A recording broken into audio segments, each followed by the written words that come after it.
everybody, today we are debating atheist morality versus Christian morality, and we're starting right now.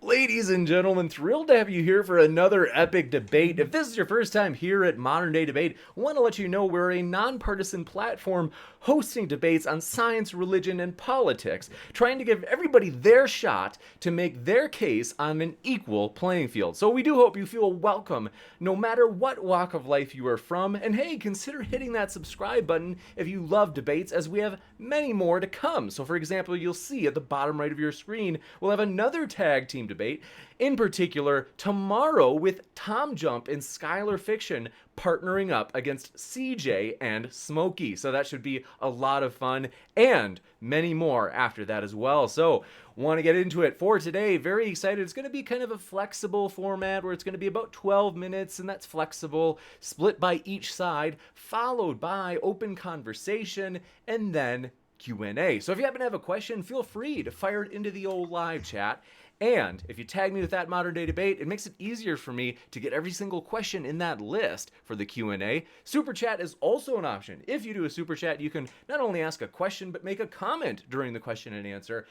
And obviously one of the speakers or several of the speakers will get a chance to respond to it, followed by, I have to mention really quick, we're going to, in that format, we're going to have our atheist friends go first, followed by our Christian friends, and want to let you know as well that Super Chat will push your question or comment to the top of the list. So, for today's debate, want to also let you know, this is a general channel announcement. We are very excited that Modern Day Debate is invading the podcast world. So you'll see on the far right of the screen, those are some of the podcast apps that we're on. We're on most of the major ones. If we're not on your favorite, let us know and we will work to get on there, folks. So, very excited.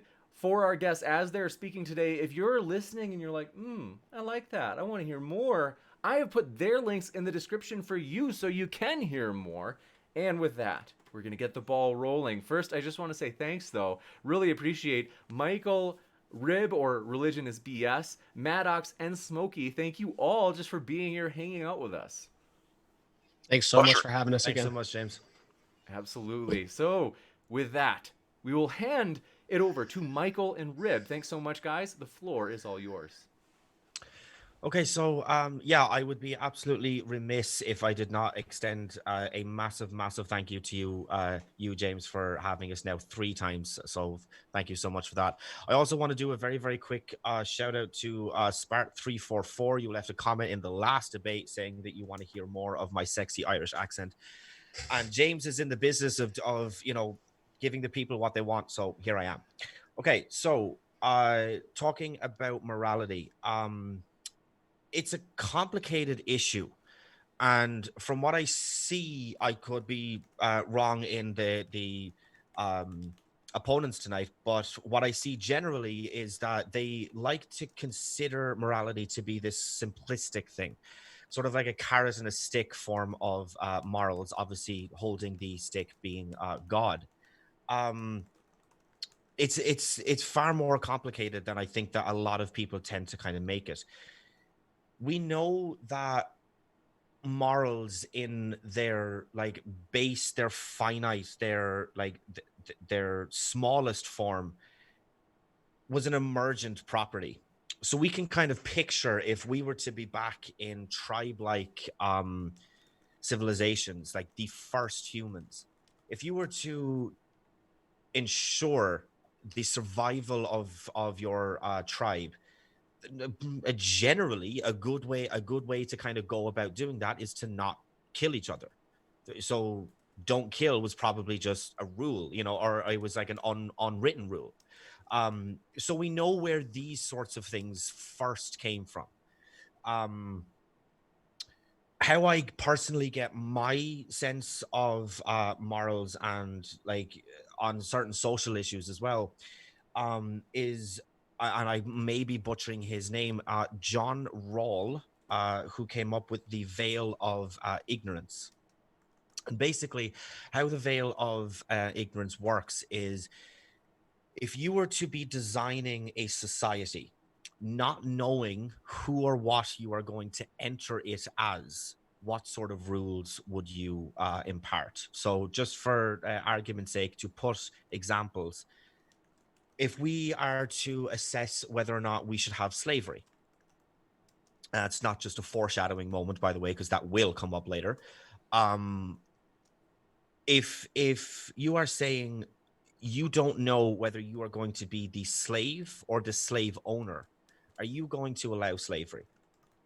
You have to consider there is a possibility, because you don't know who or what you are going to enter it as, you have to consider the possibility that you are essentially signing away your own freedom, liberties, rights, everything that you know and love. To like give a second example, and this will be my last point, and then it'll be over to Michael. Same-sex marriage. If you were to enter the new thing as gay, but if you were to say no, I don't want same-sex marriage. If you were to go as far as some people go and say that I think it should still be criminalized. Well, if you were to make it criminalized, if you were to do that under the veil of ignorance and then enter the new society as gay, you will have essentially signed your own prison sentence. So that's how I have kind of arrived at most of my things. I'm sure that that's going to come into question coming up, but with that, I'm going to leave it over to Michael. Hey, Rip, thanks a lot. This is going to be so much fun. Okay, so Christian morality is what I like to call big stick, or might is right morality. You can't get around morality without looking at the Decalogue, so I want to look at those first. The first 4 commandments have nothing whatsoever to do with morality. It's basically, I'm God, I make the rules, and don't piss me off. Commandment number 5, honoring your parents, is questionable. Think about how many children have been removed from the care of their parents because of abuse or neglect. 6, 8, and 9, theft, murder, and lying are moral questions, but we'll see how quickly they break down. For example, there are times when lying is in fact the most moral thing you can possibly do. 7, clearly noted in the Bible, is flexible. It's about adultery. For instance, look at stories about Abraham, where he had many wives. This certainly brings one man, one woman thing into question. This is special pleading, and we'll get into that, I'm sure. Lastly, 10. I find 10 really interesting. The argument for coveting could be easily seen as the basis for the American capitalist society. So is God the basis of morality? Well, many Christians will argue that. What I'm referring to here is a Euthyphro dilemma. Is it God commands it because it is right? Or is it right simply because he commands it? You can't have it both ways. Now, our opponents do not like the Bible. John hasn't referenced it even once during our talks, and all Smokey's done is say how I misuse or misquote it without the capacity or even the willingness to show me how or when I did. I love the Bible, so I'm going to go with more Bible. I like pointing out exactly how horrible atonement is. Given that we are talking about Christian versus secular morality, I'm really curious as to how they're going to avoid using the Bible this time. How many times will I be told that I'm getting it wrong? I wonder how many times John will bring up 500,000 plus base pairs of something that codes for proteins that has absolutely nothing to do with morality. Further to the commandments, Christians like to bring up what Jesus allegedly said in Mark 12. Love the Lord your God with all your heart, with all your soul, with all your mind, all your strength. The second is this: love your neighbor as yourself. There is no commandment greater than these. I like to contrast this with Luke 14:26. If anyone comes to me and does not hate his father and mother, wife and children, brothers and sisters, yes, even their own life, such a person cannot be my disciple. I really love it when Christians apply apologetics to this, try to get around this rather sticky verse. They like to apply verse 27, where it says, if you don't carry your cross as I did, you can't be my disciple. And then what they imply, what is meant by this, is that you have to forsake people the way Jesus did. This is interesting because it contradicts the whole loving your neighbor thing, because you wouldn't turn your backs on people you love. And it brings the whole honoring your parents thing into question too. When it comes to morality, I have opinions, and so do others. I've heard the question asked, is it always wrong to torture a baby merely for one's own personal pleasure? This is used to try to demonstrate the superiority of Christian morality in some weird way. However, a simple reading of Ephesians 1:11 brings this into question. All things are done according to God's plan and decision. And God chose us to be his people in union with Christ because it was his own purpose based on what he had decided from the very beginning. So all suffering, and in fact, every single immoral act ever committed was precisely what God wanted to fulfill his purpose. Cool. Christian morality is based on the Bible. The Bible is horrid. And if your God is real, he deserves nothing more than this. Thanks. Next up, we will kick it over to our Christian guests. So Maddox and Smokey will give it their opening statement. Thanks, gentlemen, as well for being here. The floor is all yours. I guess I'll go first. Everybody, just so you know, after the debate, Smokey and I will be doing an after show over on Smokey's channel. So make sure you click the link in the description and head on over there for the after show. Now, as we enter this last and hopefully final round of debate, because we haven't really accomplished much, I asked the audience to consider how in the first two debates, and this will likely continue today, Smokey and myself have made arguments in favor of objective truth, a creator which is neither subject to time or space, and ultimately is the conscious entity to which we must answer. Our opponents desperately attempt to avoid this reality at all costs. For if there is a higher power which sets the rules, whether we like them or not, agree with them, or wish to obey them has zero influence on their existence. So listen to their arguments with intent, for I wager you will pick up on childlike rebellion and two men who inherently wish they could decide what is wrong, right and wrong, and their words are nothing but juvenile anger at the logical structure of morality. They claim that somehow overarching moral principles cannot be applied to nuanced situations in perhaps the most myopic fallacy of logic I've ever encountered. Are you guys actually this narrow-minded? Because you make this accusation towards us. It seems if I don't agree with you, somehow there is no logical argument being made that must be addressed. But beyond this, ask yourself, why is it that atheists claim to agree with the vast majority of Christian moral principles, with their primary objective just being who they are accountable to in regards to violating them and what is the source of their origin? They want the positive outcomes we enjoy when the rules are followed, but to avoid the personal ramifications should they decide to break them. Now, rather than waste more time on logical arguments to which the first two debates have shown beyond doubt our opponents won't actually consider, contemplate, or respond to with any rational counterpoints, prepare for triggered atheists, ladies and gentlemen. I yield the remainder of my time, and let's rock and roll. Yeah. Yours, Smokey.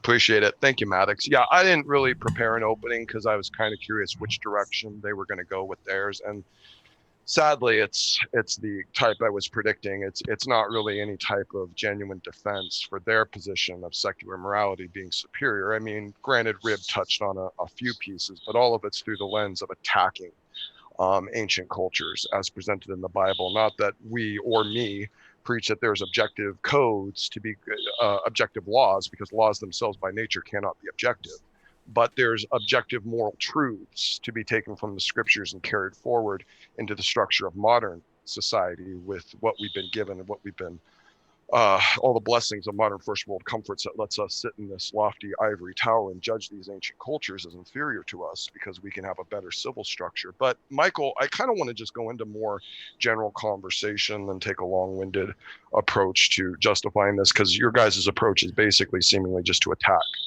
Christian morals rather than really seemingly try to defend your own. So I wanted to ask something, Micheal. The last two debates, you said something really interesting. You said the Christian God doesn't exist. Is that true? Yeah, following the philosophical argument of fallibilism, being that I can have knowledge without absolute certainty. Yeah, so because he's immoral. There's no way. No, I didn't say that. I said there's no way the Christian God can exist. Well, is it because he's immoral? Because he makes immoral dictations? Just to be clear. Okay, not that this. I mean, yeah, this isn't even the topic.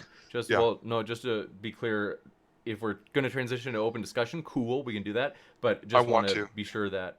Okay, great, we can do that. One thing I want to mention, folks, as I mentioned, all of our guests are linked in the description, and want to quick say, Smokey, your audio is still just a bit high. If you're able to just turn it down just a smidge, and I think that'll kind of bring us into balance. Is that a little better? That is a little better. Thanks so much. Okay. Okay, go ahead. Continue. Go ahead. You want me to go? Well, I was trying to glean from your perspective, Right. your knowledge that the Christian God does not exist. What is your falsification criteria you've applied? Right. Okay. That's not on debate tonight. Yeah. So Okay. one is not, All right. but I'm going to address That's it because it's just three simple That's points. okay. That's okay. I just wanted to kind of stress that point. That's not on debate tonight. The Bible is wrong. Okay. It demonstrably wrong. Morally? Two, factually, the Bible is wrong. Two, the Christian God's morality from what we read in the Bible is contradictory. And because John likes to touch so much on logic, we can say that if something is logically contradictory, it can't exist. And three, contrary to what the Bible says, evolution is an absolute fact of population genetics. I don't care what you think. It doesn't matter. What you think about it is irrelevant. Evolution is true. Okay. Also not on debate tonight. Get over it. So let's just get to also morality. not on debate tonight. So Smokey, quick insertion here. I think he's trying to dodge what I'm trying to get at here. I think is what's happening. You asked me my point. I answered your point. If you want to ask me another question, ask me another question. Go ahead. So Micheal, you literally you guys talked about 500 base pairs and whatnot. I didn't say a darn thing about it, and you're now trying to bring it up. So you're trying to open yourself up to get annihilated again, or are we actually going to talk about morality? No, or are you going to try and just in make your blanket opening, you statements? still haven't mentioned your own damn God. You still haven't mentioned your own God. You keep on talking about a moral lawgiver. Christian morality at all. Yeah, you didn't say a fucking thing about Christian morality. Okay. Well, I'm trying to gentlemen, triggered atheists have entered the building. Okay. Triggered atheists entered the building. All right. So what we'll do is, I think that I remember there was a question that I think Smokey asked. Micheal, if you felt like you had plenty of time to he answer criticized. Hold on a second. I'm talking still. Micheal, if you felt like you had plenty of time to talk, mention, or I should say, respond to Smokey's question, cool. Then we can go to the next point. But it was super simple, James, and thanks for kind of moderating this point. I appreciate it. So Smokey asked me a question about how I could falsify the Christian God. I gave my 3 points and said it wasn't about the debate. So I'd really love to talk about the Christian morality, because you guys don't want to talk about the Bible, but let's talk about Christian morality versus secular morality. I'm actually trying to talk about the Bible, sir, but you're not even letting me get to my point. You criticize the 10 Commandments, and so basically you think the 10 Commandments are garbage. Absolute garbage. Okay. Yes. Okay. So the Smokey, Christian God. I hate to ask you, but I do need you to turn your mic down just a bit. There is a noticeable difference. Okay. I'm trying, James. It's a little fun. Even if you just create a little bit of space between. Speak quieter. I'm still talking. Even if you create a little space between your mic and yourself, that might help a little too. Yeah. Yeah, I keep doing that. Okay. Is that better? That is better. Thanks. Okay. All right. Yeah. No. And Micheal, before you keep talking trash, here's a sentence from my opening. Why is it that atheists claim to agree with the vast majority of Christian moral principles, with their primary objection being who they are accountable to in regards to violating them, and what is the source of their origin? And then I ended with saying something to the effect of, you won't actually pay attention to the opening statements, which thank you for allowing me to be prophetic about the fact that you guys don't actually pay attention to the arguments that are made and the points that are presented. So go ahead and rewind, and I'll let you retract your BS statement there. Cool. Smokey, what were you saying?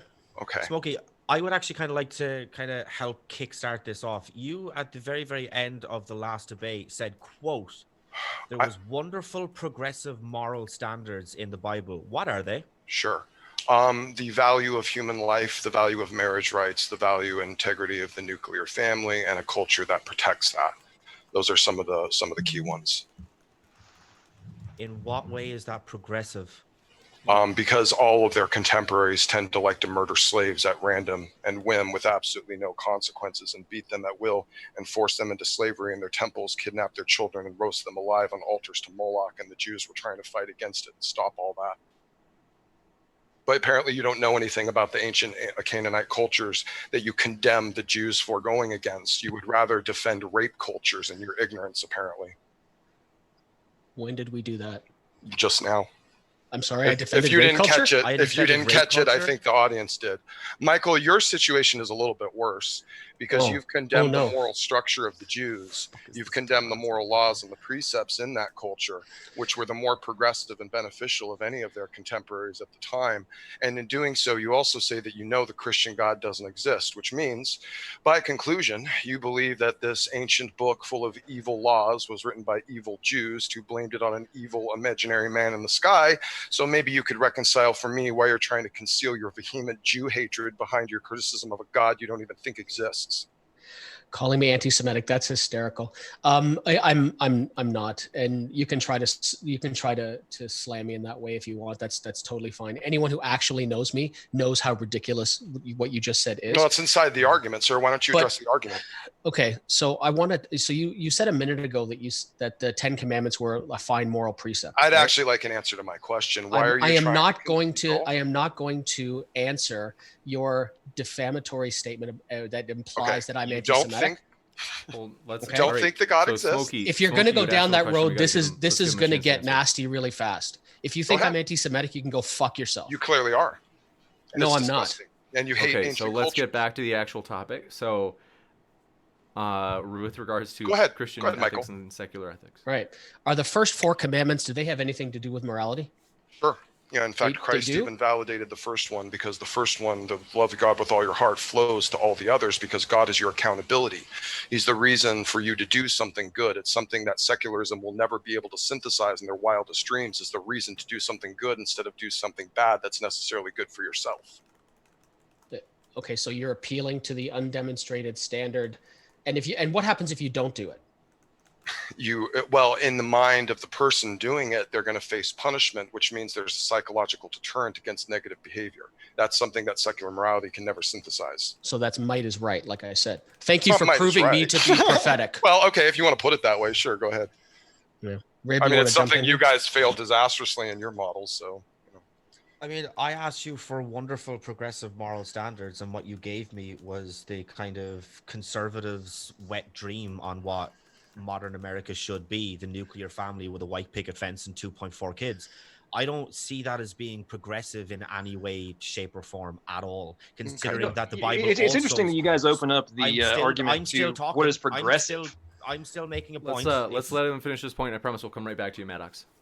Considering that the Bible also states that gays should be stoned, that women are lesser than men, and that it allows for slavery. So where exactly the wonderful progressive moral standards fall inside of your book, I'm failing to see. Okay, let's address that in the context of secular morality that you guys supposedly stand for. So in line with your points about homosexual activities, let's think about this for a second. According to secular morality, organizations like the Man-Boy Love Association are getting legal protections or being defended by the ACLU and other organizations around the world. So, per your secular morality, is it acceptable for grown men to, without legal ramifications, have sexual activities with young boys? What is your position on that? Is that progressive secular morality?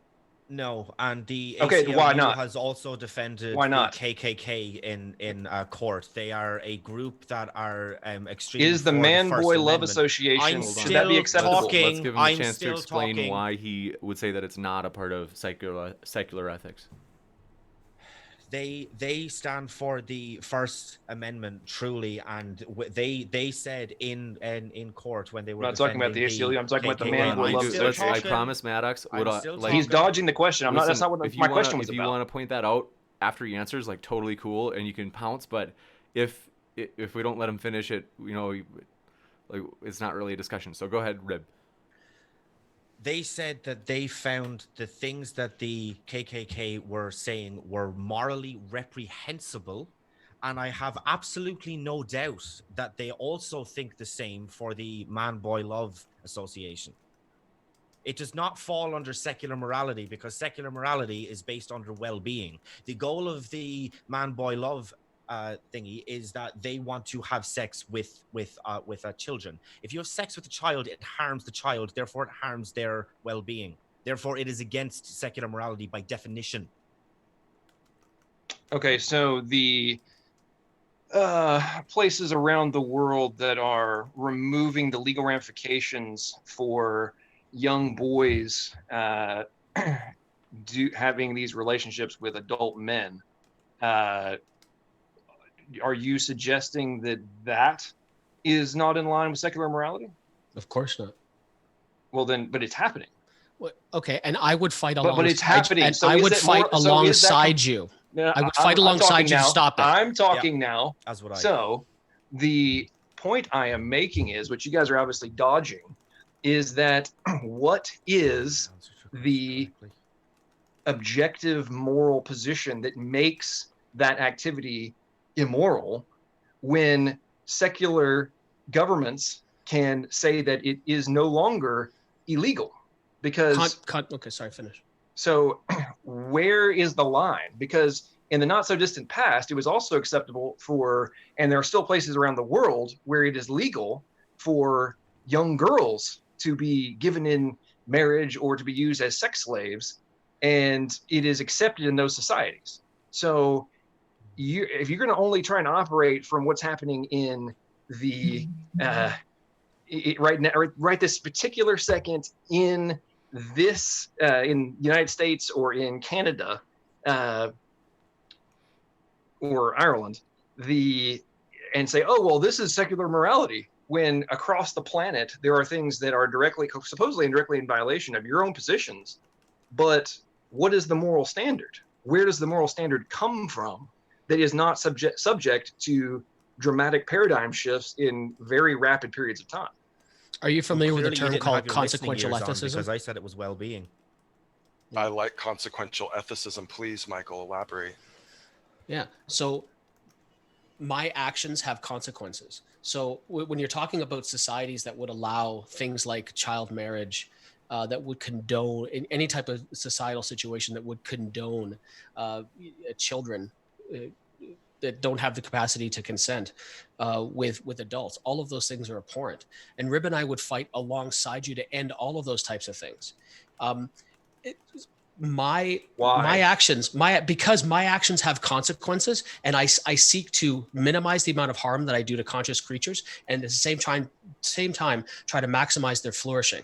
You're not and, the one and doing all it. of those Somebody, things, Rib's and the all one of those putting it in young things. boys' butts. Why is it wrong for him to do it, not you? If he was doing that, I would pay for all of our plane tickets to go to Ireland to take care of that. Okay, but that's not what's it's happening. legal. But it's legal. Let's say it's legal in Ireland. So that it has to be changed. Why? It's legal under secular law. It's legal. I don't. So why? What's the justification for us to go beat the crap out of Rib? Yeah.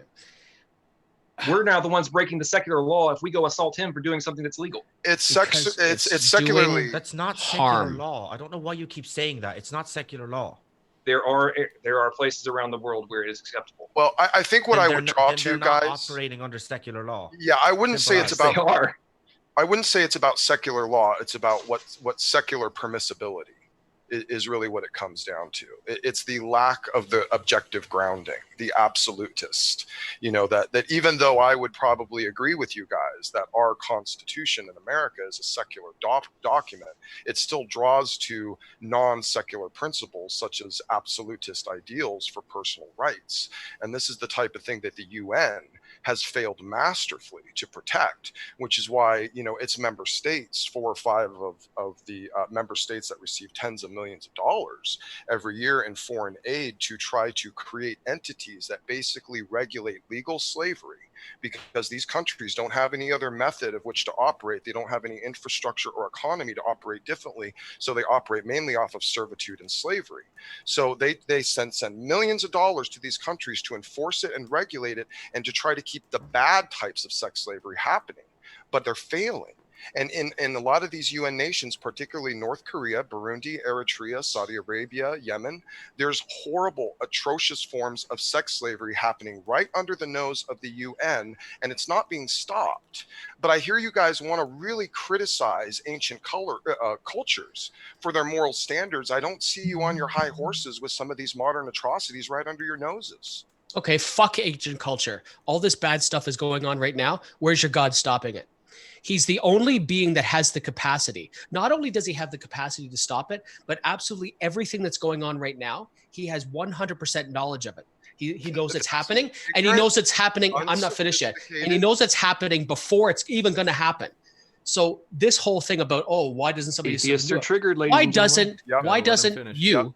why doesn't your God come in and stop it? This is the most simplistic, base, unsophisticated pitching of the problem of evil, which means you've clearly never actually looked into it. If you're making this level, then you better make your answer really in small words so I can understand. Well, at least here's the thing. If you're not interested in even looking at the base assumptive argument dealing with that from philosophy that's been around for 100 years, I don't know what you're expecting me to do for you, sir. You clearly are not interested in truth. You just, I mean, when you're willing to make an objection like that, the basic colloquial problem of evil that's been around for 100 years and then been addressed dozens of times with hundreds of philosophers, and you want to pitch the base level like it's never been discussed and expect me to jump in when it's not even on topic of the debate, you're stretching. Evil isn't a moral question? The concept of God, the moral God allowing moral evil, is a question that challenges his character, and it allows you to understand that you have a very unsophisticated view of the actual Christian God claim, because the Christian God claim includes with it a protection of his righteousness and an environment of grace and an environment of free will, which means there are certain things he himself will not violate because he has set his own statutes, and if he violates them, he makes himself a liar. Well, okay, then he is morally inferior to me, because if I had the power, I'd stop it. And two, can you tell me where evil came from? How would you stop it? Hey, Smokey, real quick. Folks, go ahead. I didn't mean to be so prophetic in my opening statement, but let me just reiterate. So listen to their arguments with intent, for I wager you will pick up on childlike rebellion and two men who inherently wish they could decide what is right and wrong, and their words are nothing but juvenile anger at the logical structure of morality. I yield back to you, Smokey. Cool. Appreciate so it. Where does evil come from? A deviation of good. A deviation of good? Light. Yeah. So you're a Christian, right? Sure. Which version of the Bible do you prefer? That's such a weird question. I don't mind any of the versions, honestly. In fact, I like to cross-reference versions and use interlinear, so it's really kind of irrelevant. Do you mind KJV? Sure. Go ahead. Familiar with Isaiah? Sure. Isaiah 45:7. I create light and I create darkness. I made good and I create evil. I, the Lord, do all these things. Yeah. I create good. I create peace. That's in the Hebrew there. If you did a little bit of root looking, see, this is. I love that. Yeah, I love how you will only read it in English and figure you got it. You know, why don't you look up a scholar once in a while? Why don't you look up a commentary? Why don't you see what anyone other than a brain-dead atheist on the internet had to say about a verse, and then come back and talk to me, and maybe understand a little bit about how Jewish literary structure actually worked. He's not taking this from anyone else. He's reading it to you. Yeah. No, I know. He's reading it with the most unsophisticated, unintellectual way possible. It's like I asked dealing you with the KJV only. I asked you which version you preferred, because I have them written down here. Would you prefer? Hang on. Yeah, pull up the interlinear and go into the Hebrew then, if you want to do it that way. Would you prefer NIV where it says calamity? Sure. Okay. Okay. Sure. Or no, NASB and NASP says peace or you have to follow the structure of the language, sir, which you're completely ignorant of. Sure. Which is when what the I'm Hebrews saying, wrote, they drew diametrics inside their structure. So whatever they mentioned first was something they were drawing a opposition to in the second, a contrast or a comparison to.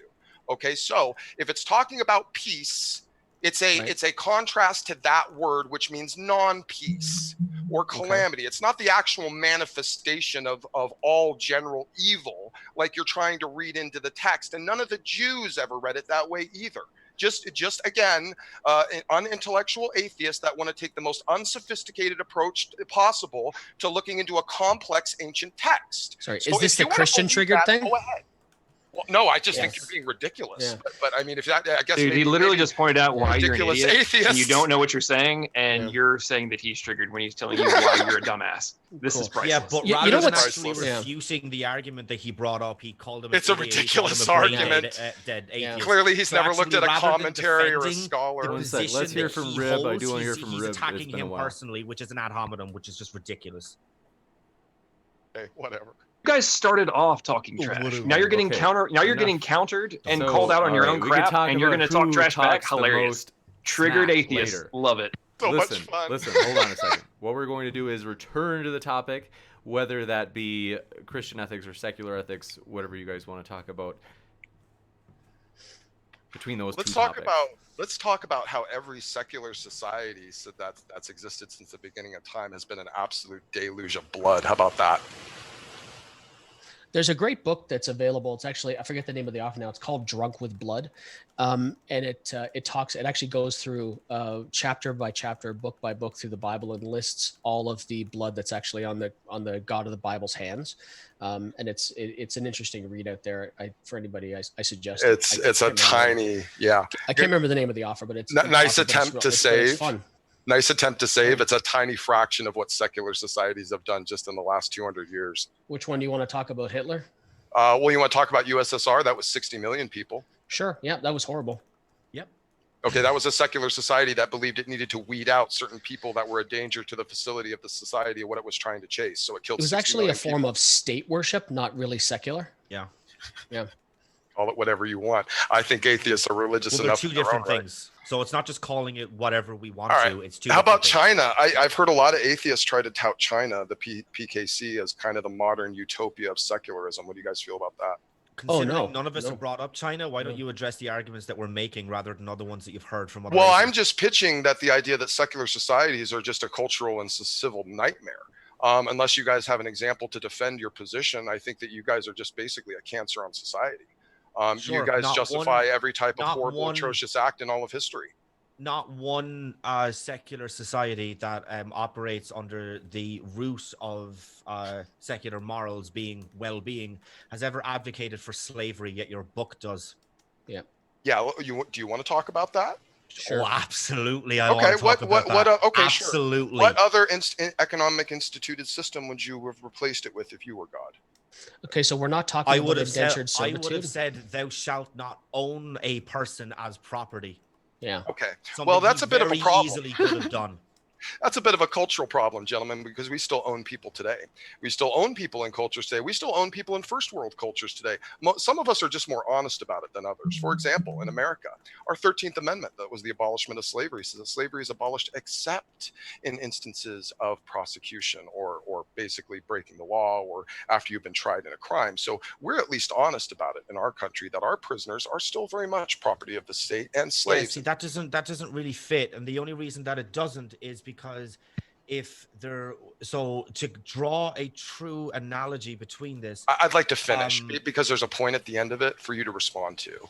I get that there's a point, but there's a problem with what I'm saying. So no matter how eloquently you say the point, I'm still going to have an issue with it. So maybe we should iron this out first. As you wish. Okay. In order to draw a true analogy, I'm going to be going off of Exodus 21 verses 18 to 22. Given your example of a prisoner in a prison, if a security guard or if a warden was to beat a prisoner so that he didn't, but he got up in 2 days, if the prison guard wasn't fined, fired, or faced some form of punishment himself, everybody in their right fucking mind would be up in arms. Happens all the time. Happens every day. Happened in front of me. Yes, and they are up in arms and they face punishment. No, so no, it's they not don't. A true analogy. No, they don't. The thick blue line protects that. Yes, they do.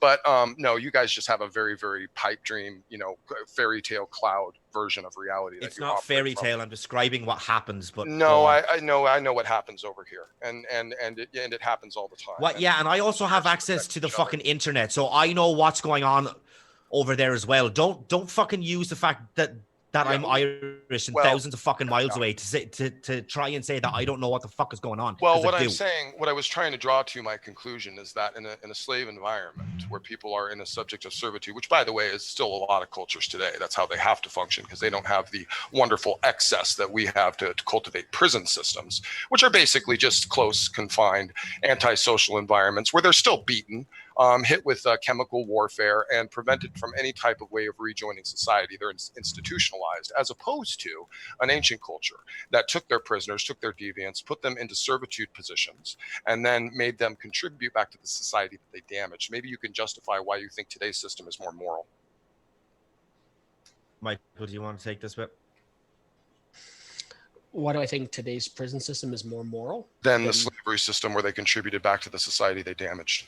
Well, which slavery system we talk about antebellum slavery or biblical? No, slavery? let's talk about the Hebrew, because I think that's what we're kind of on point on. We're defending Christian morality. Right. So let's talk about the Hebrew slavery. So to be clear, the Bible lays out that Hebrew slavery was indentured servitude.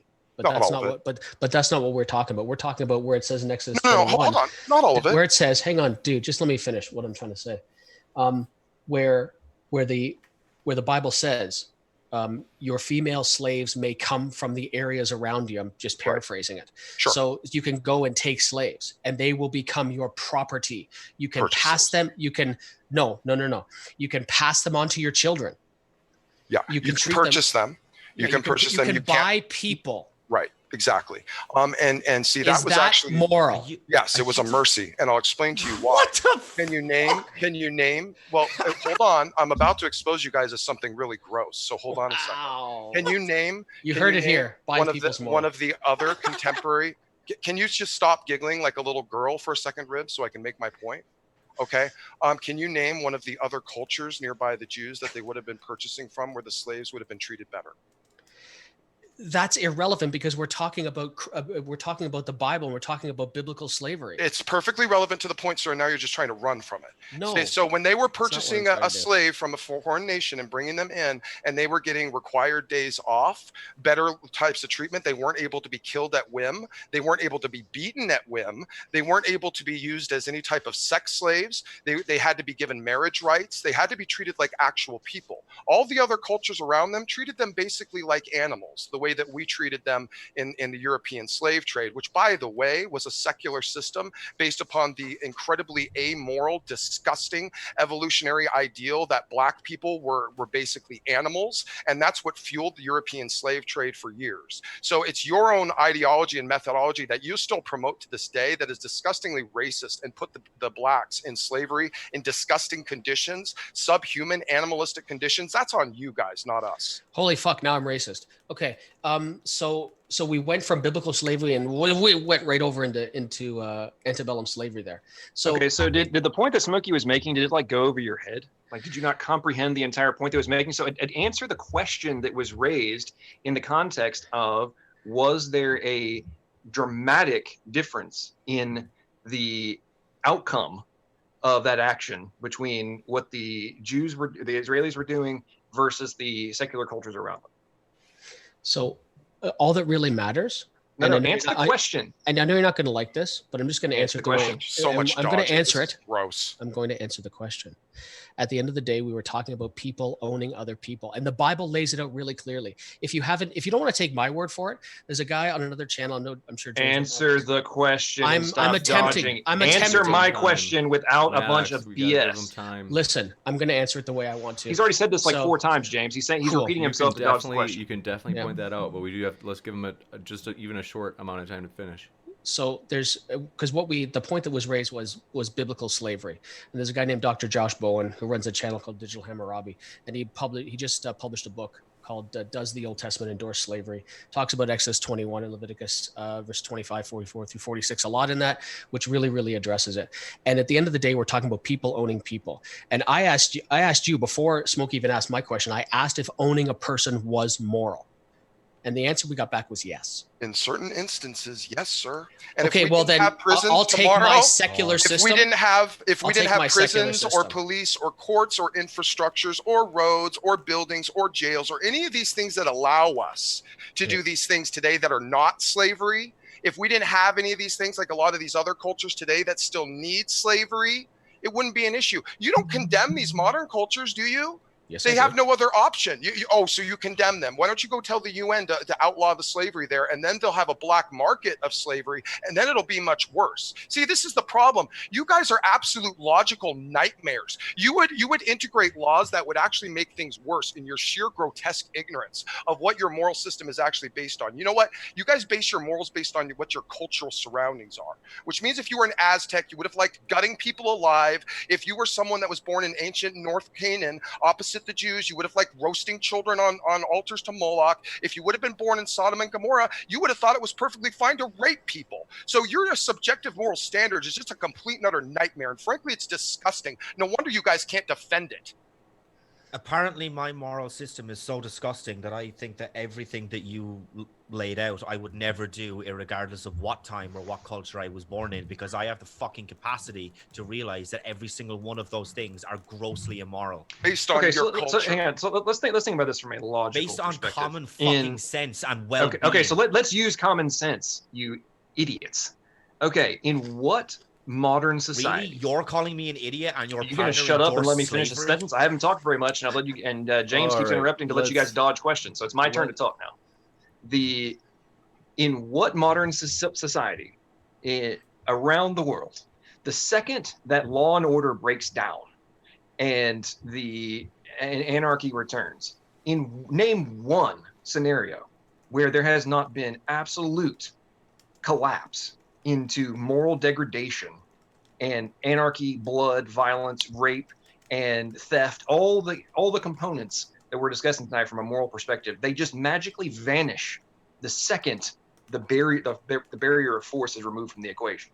So how do you claim, you make these strong claims that I would never take part in any of this stuff? Really? If you're faced with And you're suggesting we you are? don't think you're ever going to do anything? I call BS on you. And Dude, you're so what makes you any different? Why wouldn't you do it? You could put a gun to my head. You could put a gun to my head. You could put a gun to my family's head and kill them in front of me if I didn't rape someone, and I would never rape someone.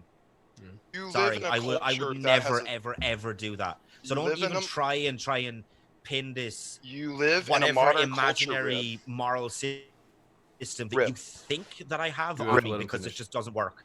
So why don't you go actively try and stop all the grooming gangs that are happening in Ireland and the United Kingdom right now? Because I'm in college to be a social worker, so I'm actually fucking doing that. Oh yeah, because the social workers in the United Kingdom and Ireland are doing so much to stop that. It's spreading out the wazoo, as I'm sure you know if you actually pay attention. And you're saying that you're going to try and stop it, because there's plenty of social workers in Europe right now that aren't doing a damn thing to stop it. Huh? That would be It's my not gonna be your job. to stop Okay. that. So I mean, kinda, yeah. You are. You're gonna go to the no-go zones and actively try and prevent all of that that's going on right now.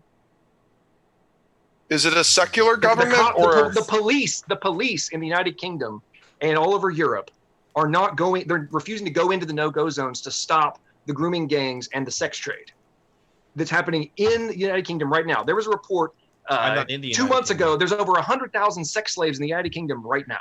I think we just need to tie this back to the topic. I don't know if you kind of need to brush up on your modern history, but Ireland left the UK a long time ago. So I said, did I make distinction between Ireland, United Kingdom, and Europe multiple times in what I just said? I'm pretty sure I did. Do need to tie this back to the main topic. If it is relevant, if there's a way in which it can be explained, like how this leads back to that core issue of Christian versus secular ethics, we can keep going with it. Otherwise...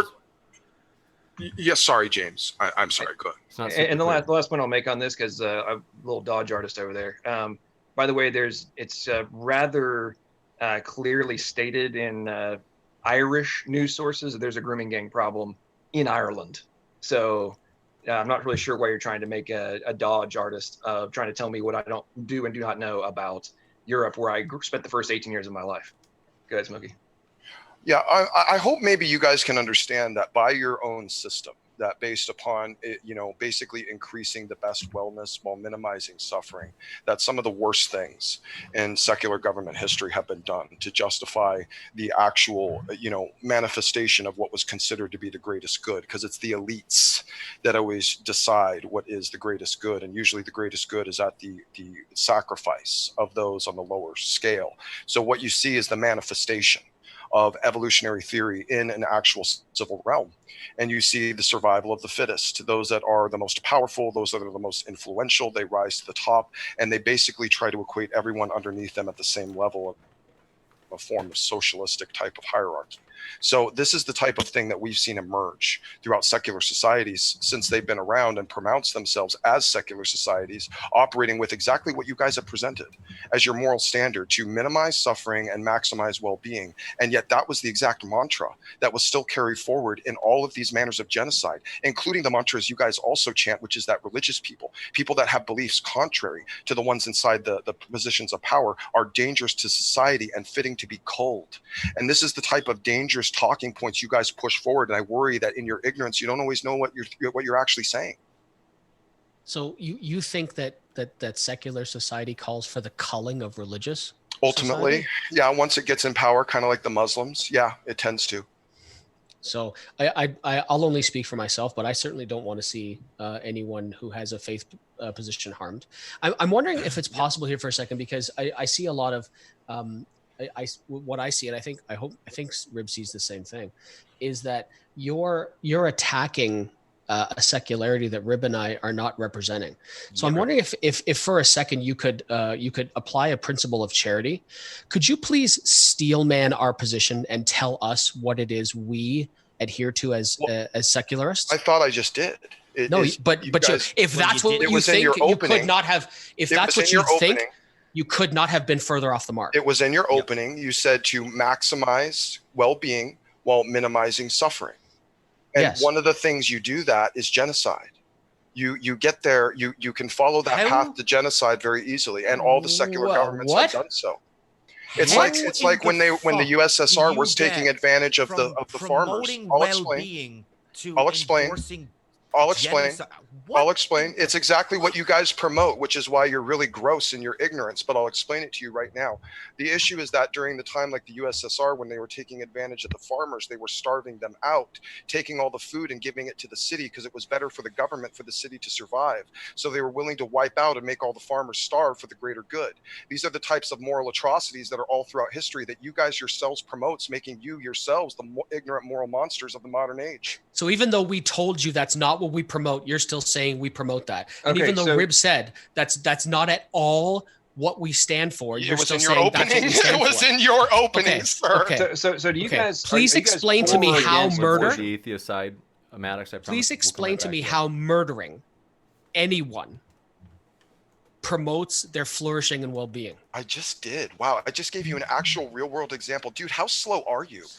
So I'm just sitting here, but fucking like I am just in. Yeah, clearly you're not even paying attention to what I'm saying because you're so triggered you can't even hear what I'm respond. Because everything you're saying are the things that Rib and I would stand alongside you and fight against. Any type of these actual moral atrocities like genocide, we would stand beside you to fight against. Okay, yes. So if you're in favor of standing against genocide, are you for or against abortion? That depends. I am okay. So it's a complicated situation. So it's subjective. No, hang on a second. Right? No, I'll explain it to you. I am pro-life. I believe that life is precious, that life should be protected. My pro-life stance is only overshadowed by my pro-choice stance. In that at the end of the day, listen, idiot. I'll just take a page from your book. Just sit there and listen for a second. You might learn something. Because my pro-choice stance is that at the end of the day, when it comes to abortion, bodily autonomy must win out over. In what scenario is it acceptable? I'm not to have finished abortions? yet. In what scenarios is it acceptable? He's not finished the whole body choice. I'm not finished yet. When is it acceptable? I'll tell you. So bodily autonomy has to win out. And that the final choice must be made between a woman and her health practitioner. In instances where I believe abortion is completely immoral. For example, if there are women who don't take responsibility and who just think you want to use abortion as birth control, that's disgusting.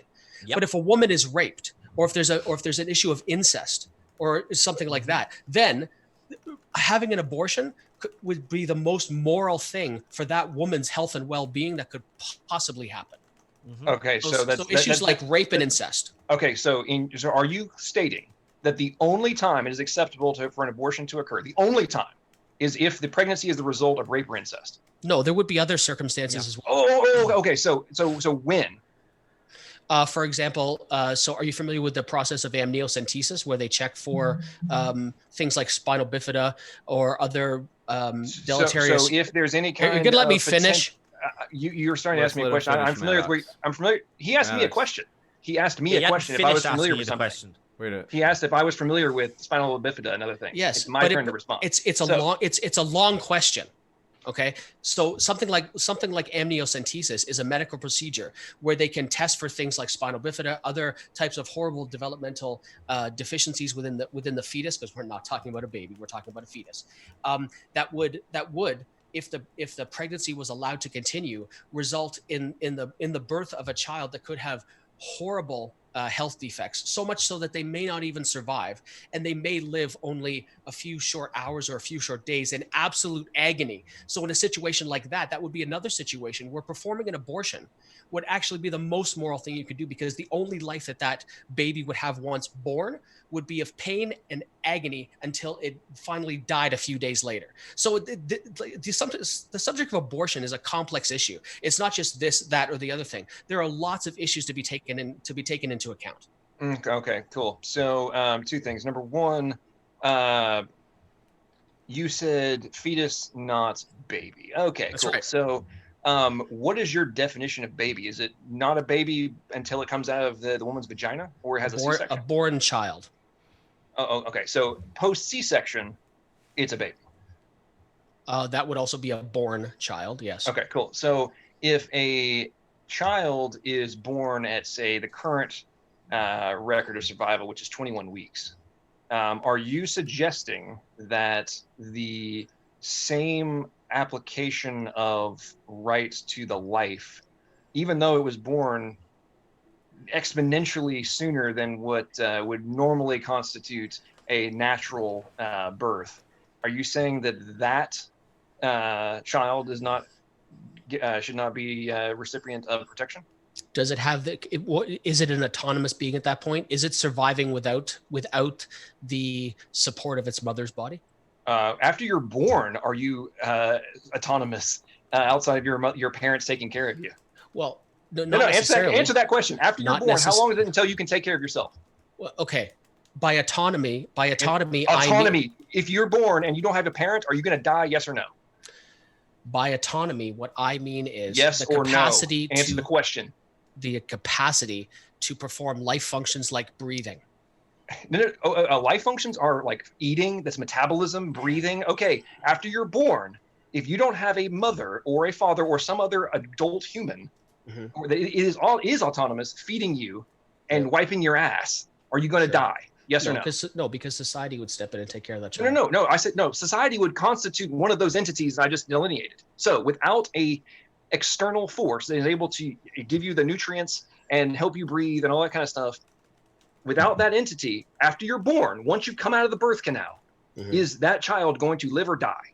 It would probably die. Okay, so it's not autonomous then, is it? No, you're not. Is it autonomous? Yes or no? You're not understanding the definition. You have a daughter, correct? I do too. My daughter just turned 10 years old. Until my daughter, it was really, even now, could my daughter really take care of herself if I wasn't around?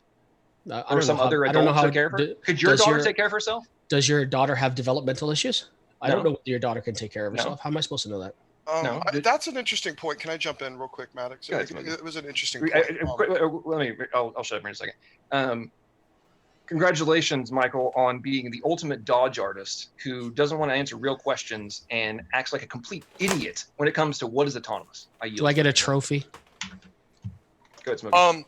Yeah, I was just curious because you had said that, like, in your kind of moral framework, that it would be okay to abort a child that had some sort of developmental disorder.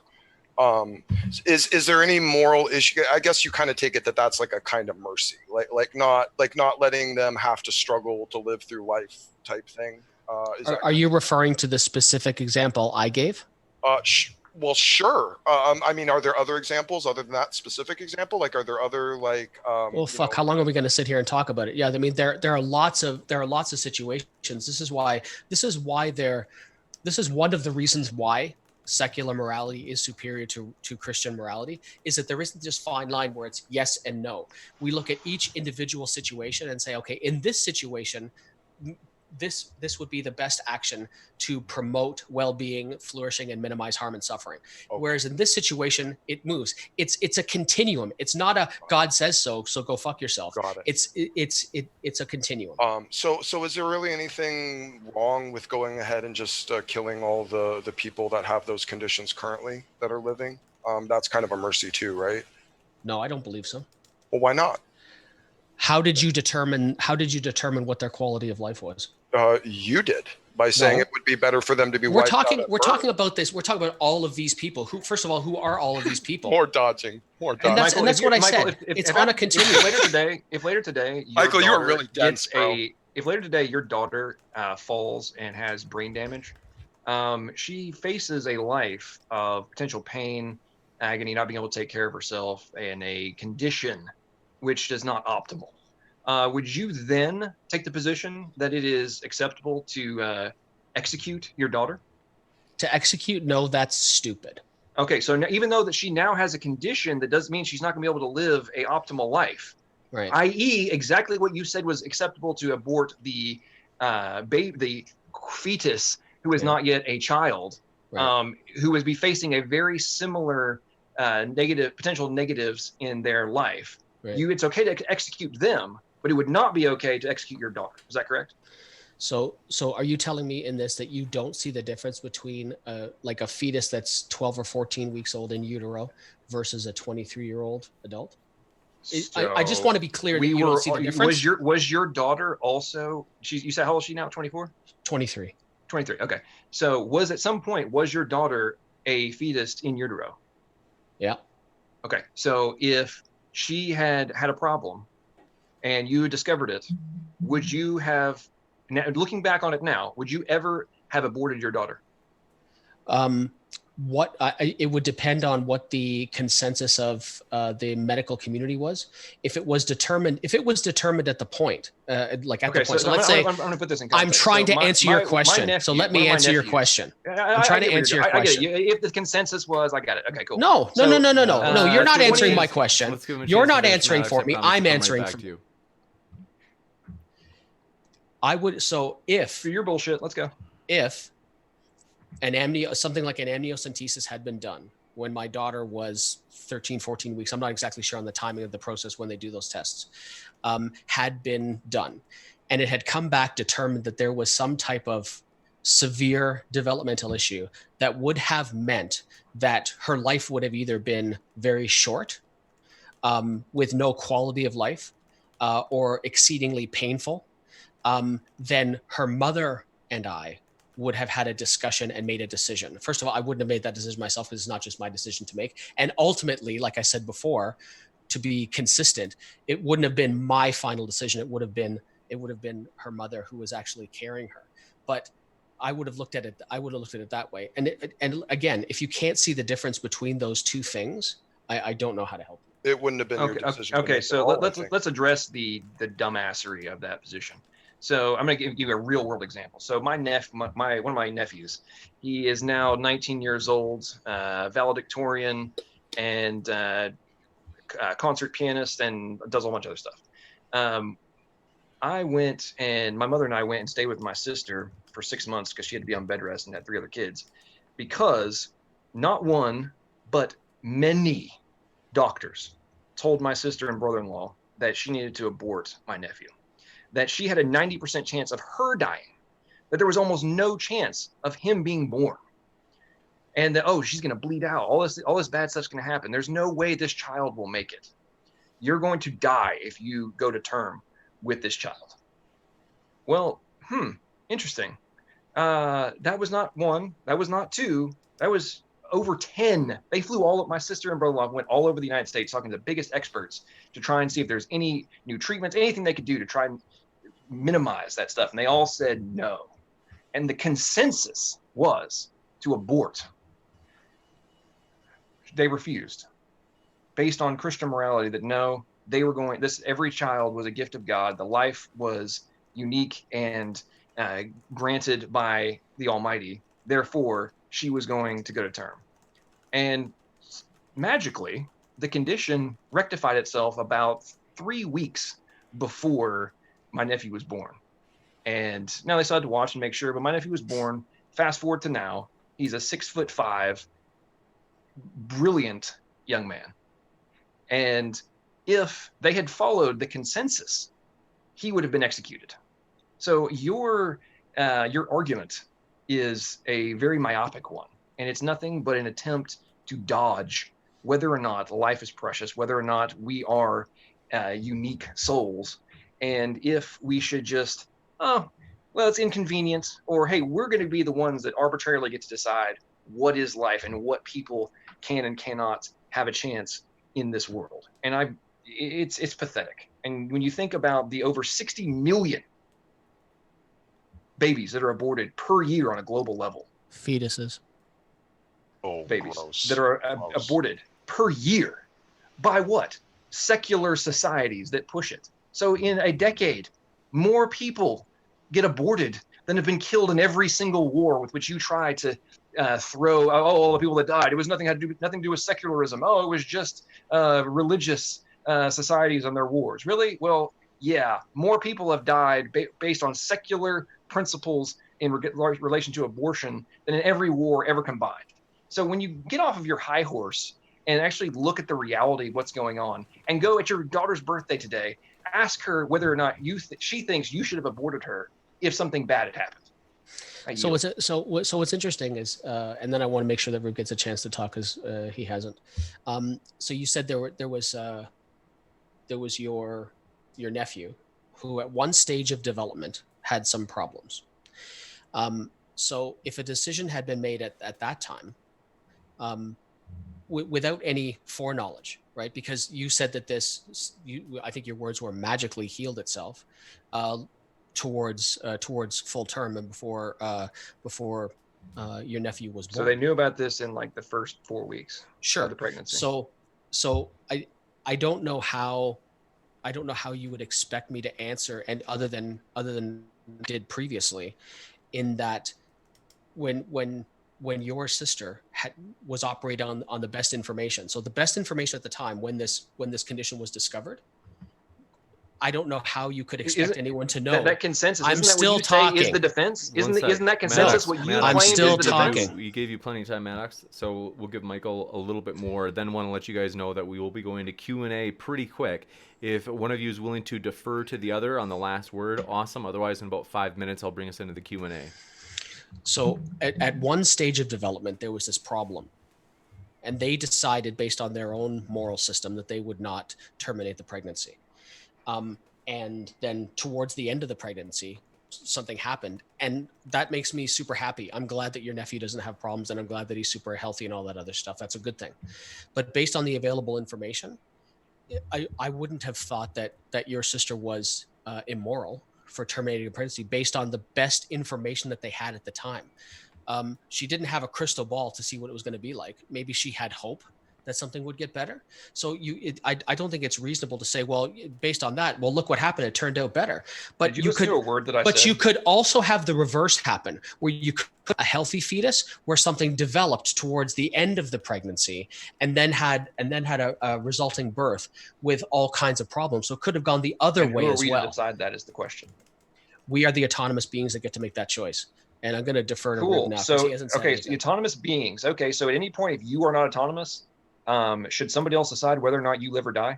In fact, in my power of attorney and living will, my wife you does. Living yes. will? Okay, cool. Yep. So, but what if you just can't move, but you're conscious and you can talk still?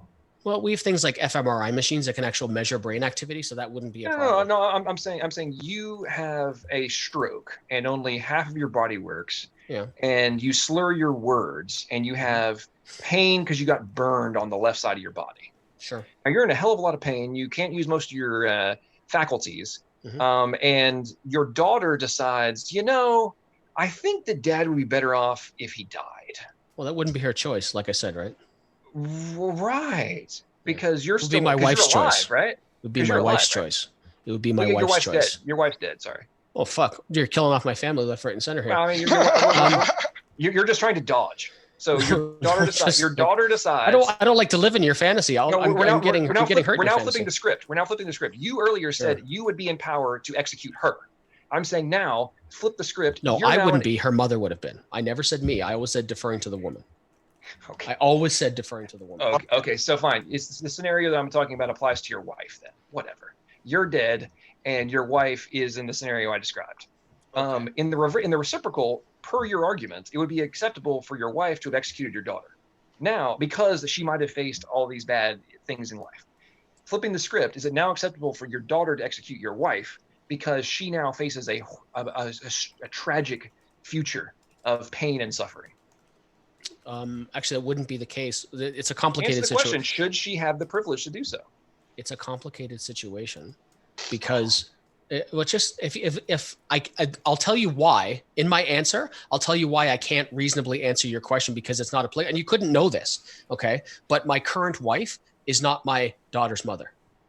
So that it doesn't work out. So you'd have to give me Maddox. an applicable situation. You'd have to give me an applicable situation. But and it's totally different because Your I daughter's love how you mother. slip in. Your I love how daughter's you mother slip then. in. Maddox. I love how you slip in execute because, and you have to do that because it's dramatic. But we're not taught when a pregnancy is terminated, there is no intelligent argument. You are when a pregnancy is terminated, you are absolutely ending a life. I would not argue otherwise, but you're not executing it. It's not cutting something's head off. It's not like dragging something out and shooting and blowing its head off. It's not the same thing. But I really want to make sure that Rib gets a chance to talk because he's Okay, hang on. Do you even we're understand going how to abortions go are into the done? Q&A A hole is after punched quick in the brain, in the responses. skull. Hang on. Maddox, no. Give me 15 No. seconds. 15 seconds. No, I'll give you 15 15 seconds. seconds. You're an idiot. One of the methods for abortion is to puncture a fuck hole you, in the man. skull Fuck in the you. skull of the child and suck out the brain with a suction cup. I thought you were going to say a straw. So I thought you were going to say a horrible secular doctor sucked it out with a straw. no, it's done with a vacuum. You're a pathetic fool. I just have. Cool. I have a. I'll let Rip go ahead. If I could then close. Go ahead, Rip. Yeah, because we opened, so you should get the Sure. last word.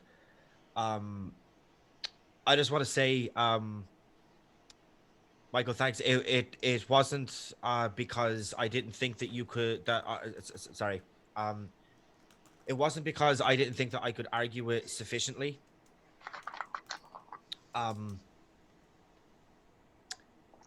For extremely personal reasons, I'm going to refrain from talking about this particular topic. That's the only reason why I haven't chimed in the last little while.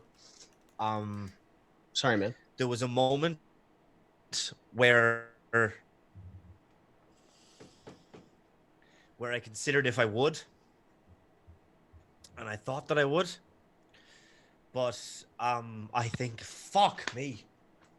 I think that it is, if we just kind of want to bring this back to the topic, I think it is absolutely shameful, and I think that it is disgusting that I considered talking about why this issue was so personal for me, and I decided against it because of the type of Christian morality that has been shown here tonight.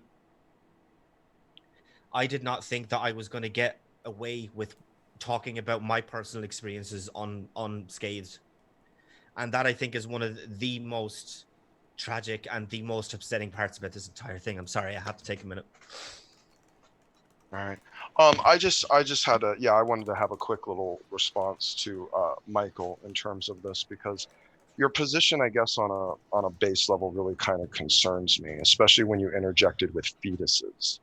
You know, it's only a fetus when someone doesn't want it. And when someone wants it, it's a baby. It's a baby as soon as they get it. And, you know, what's happened is it's somehow become okay to classify life based upon the arbitrary decision of the person carrying it. It's basically the same argument for slavery that you guys would condemn. You're on my land. You belong to me. I get to do with you what I want, including wipe out your life. That's the exact type of thing you guys claim to hate. And yet it seems to be the exact same type of thing you'll promote. And here's the issue. Here's the real issue. Let me make it real crystal clear for you, Michael, of why your position is just grotesque. Is because if some baby has Down syndrome, whether or not that baby is a fetus or a baby has to do with whether or not the mother's willing to care for it. And that's gross. You live in a disgusting subjective moral relativist universe, and I hope to God it never becomes normative. Gotcha. With that, we will go into the Q&A. It's been a fiery one, folks. Want to say we appreciate all of our guests. They're all linked in the description. So that way, if you're listening and you want to hear more, well, those links are waiting for you. And we're going to jump into all of these questions. So thanks so much, everybody. Do appreciate it. We'll fly through these as fast as possible to try to cover every one. iPhone Musings, thanks for your super sticker. Appreciate the support. Speed of Sound of Gravity, thanks for your question, who said, the raccoons will go hungry tonight. Who is that mad ox looking guy? You guys must be buddies, that's right. Next. No, Speed of Pudding is his actual name, not Speed of Sound, because that's really more descriptive of his brain. Amen. And the rather stupid arguments that he makes on a regular basis as he whines incessantly on his little dinky channel, where he gets excited if he gets two watchers of his live streams. Next up, thanks for your question from Jungle Jargon, who says, is it right for God to prove what is in your heart? That's a tough question, and I'm not sure who that's directed to. Me neither. That would probably be directed at the atheist, I guess. I think so. I know Jungle, so I'm guessing that would be going that way. You're muted, Micheal. Yeah. Well, sorry. Was that the God that doesn't exist? That one? The God you failed to demonstrate over the past 2 debates? That one?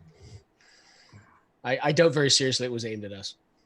Next up, Dwayne Burke, thanks for your question, said, atheists either have to say God is a fictional character and that the fictional character is immoral, or accept God as real and say he is immoral. But how can you be more right than an omniscient God? Hashtag awkward. Rib, you want to take that? Sorry, I like wasn't really listen. I'm really sorry. It's okay.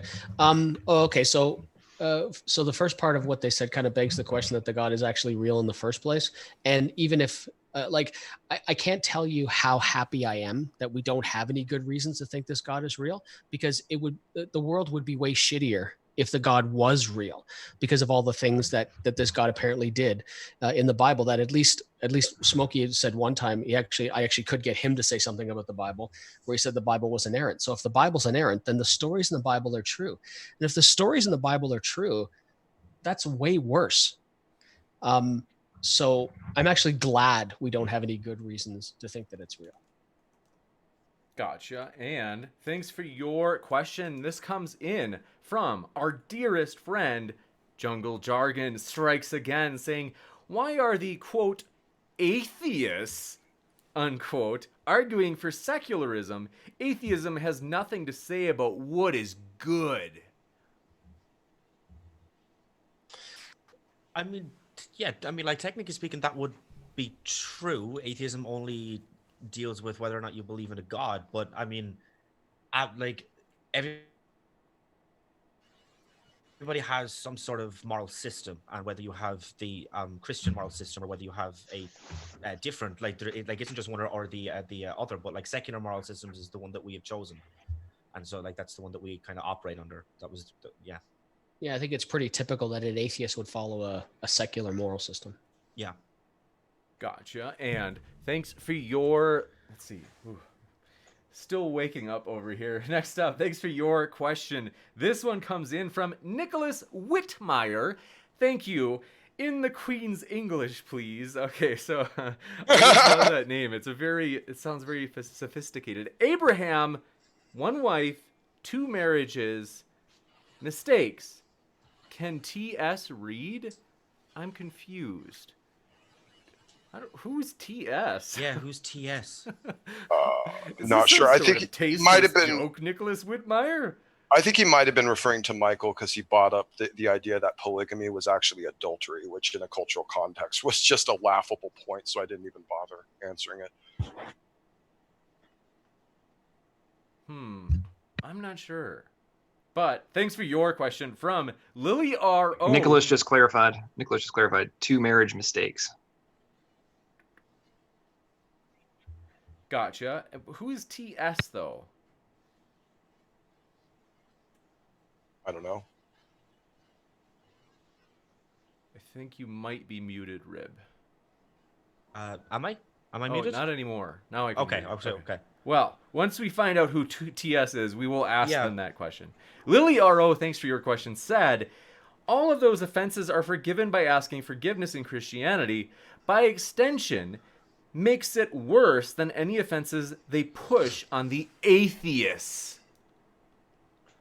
Yeah, you are very, very unsophisticated in your perspective of the claim of the Christian God. Maybe go read Romans 1, 2, and 9, and you'll have a better perspective that you're basically just straw manning a God for you to defeat. It's just nonsensical.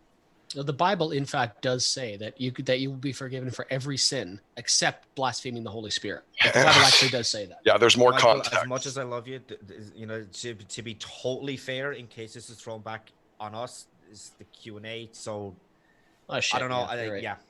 You're Next, Nicholas Whitmire, glad to have your question, said, the skeptic team have obviously never done time. Slavery is preferable to prison. In fact, being a slave in jail was the best way. I had to pass the time.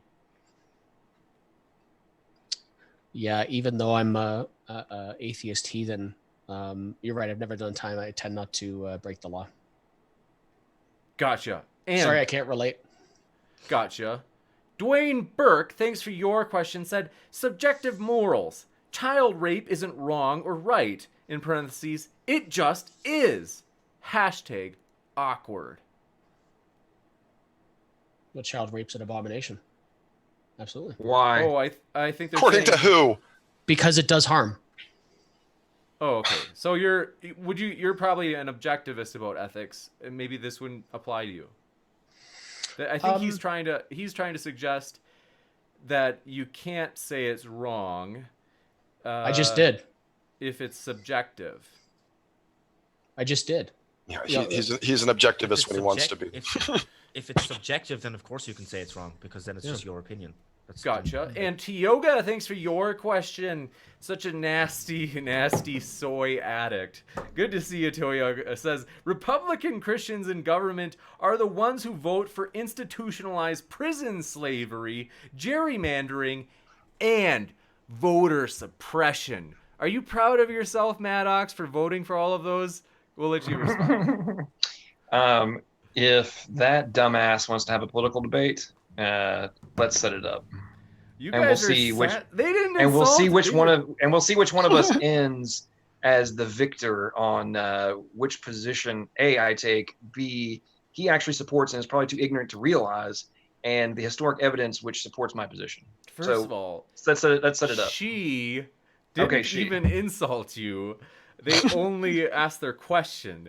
You guys are that was a veiled insult, and if you don't understand that, James, you don't know enough about politics. Let's go to the next one.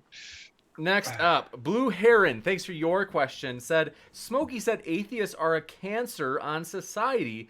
There are between 200 and 800 million atheists in the world. Yeah. Okay. Yeah, and it's good. It's fortunate for all of us that they haven't taken the majority control in any of these countries where they could usher in bloodbaths like they tend to do in the past. Gotcha. Next up, thanks for your super sticker of a salt shaker from Rory Bjorkman. Appreciate it. I glad you appreciate the support. Tiffany Bear, thanks for your question. Says, I was unwanted, put up for adoption, and born with a painful genetic condition. Still glad my biological mom didn't kill me in the womb. I think you're getting pushback on the pro-choice side. So I didn't hear. Was that a statement or a question? It was a statement. Okay. Rib, do you have anything to say to that? No. Yeah, I mean, if you're well and functioning well now, I'm glad you're alive too. Next up, shocking. Thanks for it's your now question. Acceptable. Oh, it's totally Tioga normal. Says, are trashed IVF embryos a sin? As someone who actually went was my current wife, and I did go through that process, so IVF embryos are referred to typically as blastocysts. Hopefully my wife doesn't watch this if I got that wrong. So we're talking about a small assembly of cells. And after the process was completed on our end, we chose not to have them discarded, which they would have been, but they were used for embryological research. So I thought it was better that they be used for that rather than simply discarded. Gotcha. Let's see. Next up, thanks for your... Wait, I think this was originally for Maddox and Smokey, if you guys want to respond. I think the very existence of them is grotesque as a whole. It's not the type of thing I think we should be engaging in. You know, we've kind of tried to take the life, the giving of life, the regulation of life outside of the hands of God, and we don't know the possible ramifications that could come from that at this point. So I don't, the idea that we're doing these types of things in test tubes and laboratories, I think is a little bit grotesque to me. Gotcha. Blue Heron, thank you for your question. Says, Maddox, your anecdotes can be easily matched by stats. A new Ohio law says an 11-year-old girl who was raped multiple times could not have an abortion. I doubt that is true. Next, Nicholas Whitmire, thanks for your question, says, TS. Who is TS? I'm trying to think of like how that could be interpreted. He may be going team skeptic. That might be what I he's think that must insinuating. be the skeptical possibly, team. yeah. Says autonomous makes right, so might makes right. Good point, Nicholas. I like that.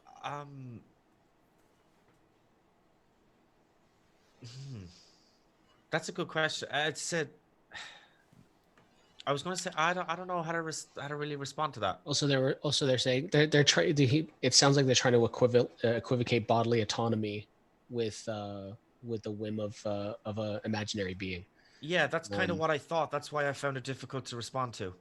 Yeah, I think it's a false. I think it's a false equivocation. I don't think they mentioned a supernatural being there. Well, might is right, meaning God. Yeah, that's what I meant by imaginary being. That's the kind of typical usage of that phrase. So if he's saying that like it's equal to, then it's yeah. Majority control is might. Might is right. Majority consensus. It's what governs society and culture. It's how the morals come from. That's what he was saying. Your argument about God being bad because might versus might is right is your own paradigm. It's just a different type. That's all. That's what he was saying. Next question. Sunflower, thanks for your question. Said, Atheist, would you feel worse or more guilty if you bumped into a 2-week pregnant woman and caused her to miscarry, or if you just caused a sprained ankle? Sprained ankle, kind of obviously. Because if the woman in that situation was planning on having the child, then it's not up to me or anybody else, only her and her partner to decide whether like what. You caused the miscarriage by running into her. Yeah. So bumped into her and caused her to fall, maybe? I mean, yeah, but a lot of times asking would I prefer to have to bump and cause the miscarriage or bump and sprain her ankle? So I mean, no, I don't think that's what she meant by it. I think she said, would you feel more? That's the understanding that I got. I would obviously. I could have. I'd feel more guilty if I. I can try to clarify that because it is. This needs clarification, really. Wow. Imagine there's a person who is pregnant, and if you bump into her, all things being equal, would you think it's worse or feel more guilty if the pregnant woman tripped and had a miscarriage or tripped and had a sprained ankle? Oh, well, obviously the miscarriage, that would be horrendous. Then yes, I would feel worse if she had a miscarriage. Gotcha. And Fat Man, thanks for your super chat, says, Maddox and Smokey, do you support the death penalty under any circumstance? I support the death penalty under many circumstances. Then you're not pro-life. You're not pro-life, you're pro-birth. Yeah, that's because the children are being held to a standard of convicted criminals. Sure, guys, that makes sense. Good equivocation. Disgusting. Okay, so let's think about with this. The state executing people, then you're not pro-life. We'll give So again, Whatever, I haven't responded to the last Maddox? several. I haven't responded to the last several. So, Micheal, your 23-year-old You can respond. Don't daughter's ask me a birthday. question. Just respond. Don't ask me a question. If you come across some man beating and raping your daughter and you have a gun, are you going to shoot him or are you not going to shoot him? Yeah, I have a gun in my hand. You have a gun in your hand. He is going to kill your daughter, and he's in the process of raping her. He's going to choke her to death if you don't kill him right now. Are you going to kill him or be like, no, I'm pro-life? No, I'm going to kill him because we're not pro-life. Because we're not pro-life in every instance. Exactly. Neither are Okay, we. so isn't that the your entire point is- of supporting the death penalty in certain instances based on people who have committed acts that are worthy of being removed from society? No, and the simple defeater for that is because there have been lots of innocent the people that have been time you get it executed. wrong? You guys are. And there have been lots of babies that have been Just to aborted keep that things- would have survived.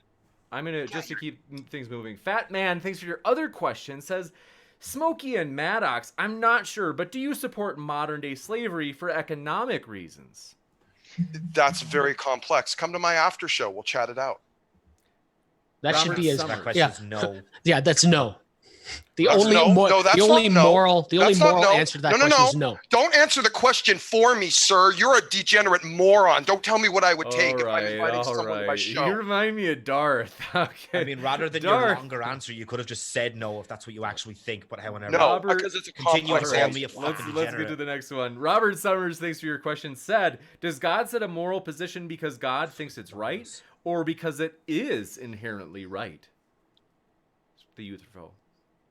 Yeah, they never addressed it, but There is an absolute standard that's connected to what I guess we would call in the Christian world goodness, that is tied to God's nature, that couldn't be anything other than good because it's part of his nature. It's an extension of him. So in a way, the eternality of goodness is coexisting with God. Gotcha. And thanks for your question. Mystic Wolf says, Flat Earth debate, conspiracy cats versus Nathan Thompson. Let's make this thing happen. That would be a very fun debate. I think it's already happened. If I remember right, they've debated before, but I don't think it'll happen again. Also because Nathan is not happy with me. So I've got no hard feelings. I hope he's doing well, but I don't know if we're going to see Nathan coming back. Angel Garay, thanks for your question, says, how many lives Christians have taken over opposition, science, and power on its history? You know, that pretty much whenever they try to do that, it's always blamed on the Catholic Church. And, you know, it's pretty much the only example atheists go to. And they say, look what Christians did. You know what? If you can find any other example other than the Catholics to fit your hyperbole, your specific example you're trying to draw to, give me something other than Catholics. We'll have a conversation. Otherwise, you're just noise. James, would you mind if I address that? I can give him a very specific example, and it'll take about 30 seconds. You guys familiar with a lovely gentleman named Steven Anderson? Sure. Yeah, so you can watch he is not Catholic. You could watch a video of him where he's standing at his pulpit, and he has one of those staples buttons there, and he has it, and he says, if I could, I'm not going to use the horrible language he used. He said, if I could press this button, and every time I pressed it, a homosexual would die. He said, I'd push it till my finger broke. Mm-hmm.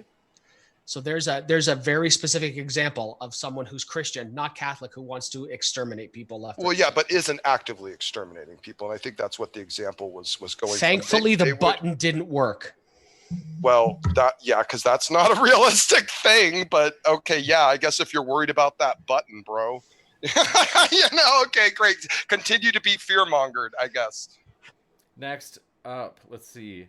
Nathan Foster, appreciate your question, says, it's funny how atheists enter the Christian worldview to get their points across. I mean, if you don't believe, why argue? Human reasoning, maybe?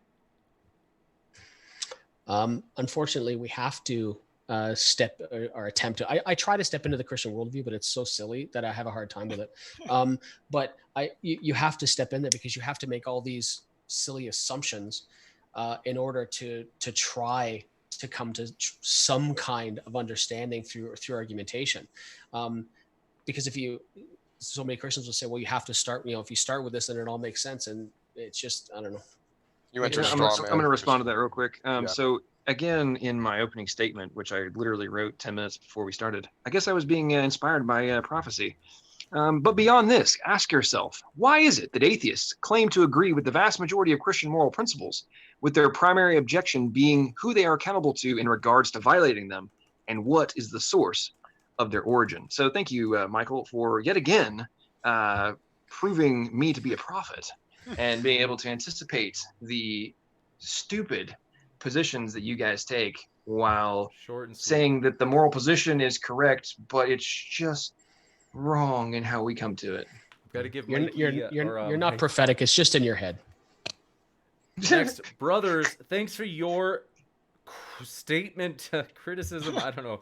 Says, Icky Smokey. They didn't use the word smoky, but that's what I'm going to say. Said, That's okay. I'll go to church if you just stop the laugh. Yeah, that's rage. That's the raging idiot. And I'm just not, yeah, whatever. Dude, you know what? You're the one that ran away from a debate. We had a moderated debate on this platform. You ran because you know your position is indefensible because you're a disgusting human being. All so right, you want to have a debate, come on into modern day debate and we'll do it. Short. We're going to keep it short. Robert Summers, thanks for your question, said, cool, so we don't need God for moral positions. Thanks for making that point, Smokey.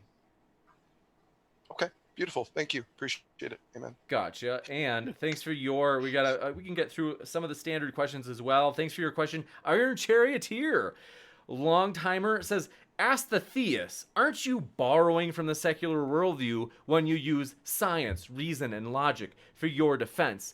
The Bible says just believe without evidence.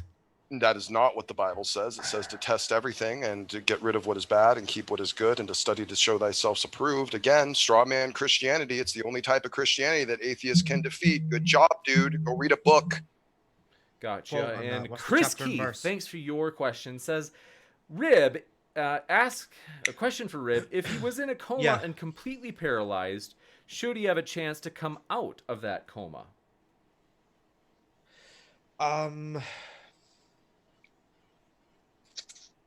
Probably, yeah, but in other people, so I kind of have to differentiate this between myself and other people. I think that if no, this is about you, buddy. Okay, it wasn't actually your question, but thanks for butting in anyway. I'm just clarifying. It's about you specifically. It's my question, so shut up. Stop dodging. Shut the fuck up. Let's let him answer. For other people, if they want to have the chance to come out of a coma, then absolutely yes. For me personally, no, I wouldn't. Gotcha. And thanks for your question from Simius. Said, do the Christians know that most of the Nordic countries are secular and we haven't done any blood bathing since our Christian days? Oh, yeah, you're just a rape paradise. Good for you. Yeah, you guys must feel so proud. Gotcha. And 5,000% increase in rape in the last 6 years treating. Oh, it's so stupid when people say that. Gotcha. Let me just double check that we had gotten the last of the questions. So I can't get to all of them, folks, but just do want to make sure that we are caught up. And so thank you so much, folks. It is always a pleasure. All four of these gentlemen are linked in the description. We hope to have them back. It'll probably be for a new rematch, as these guys this is the third time they've crossed swords. So for the next debate, it might be, but you guys are kind of natural tag teams. I think you guys both work in sync in your respective teams.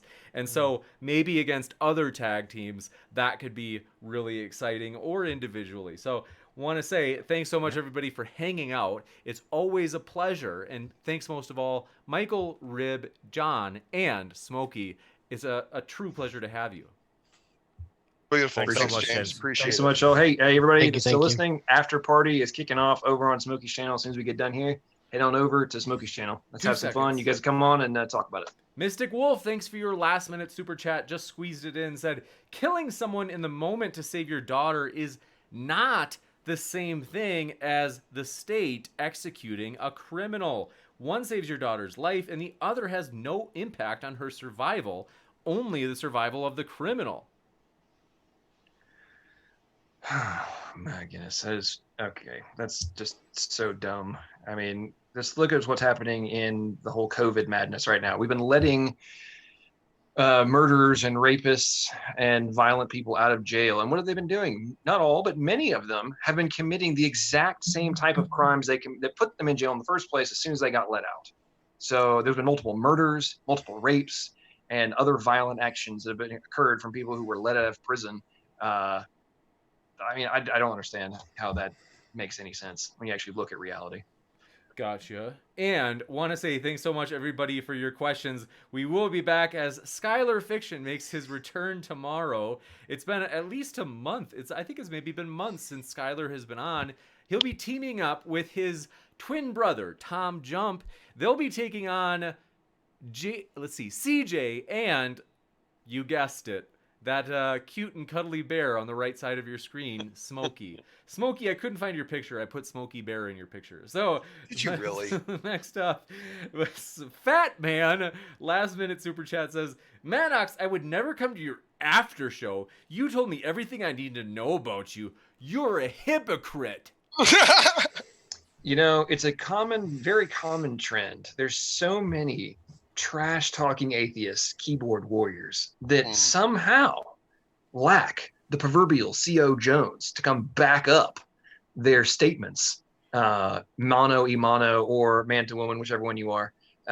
So when you grow a pair, let's have a conversation. There'll be open mic if you want to come and talk some trash. Come on in. We won't bite much. Gotcha. And so with that, thanks so much, everybody. We are excited. It's always a fun time to be with you. I am excited about the future, folks. You guys make it great. You make it fun. And so thanks to everybody watching. And once again, thanks to our guests. It's been a true pleasure. Thanks, James. Thanks so much, James. Absolutely. With that, take care, folks. Keep sifting out the reasonable from the unreasonable.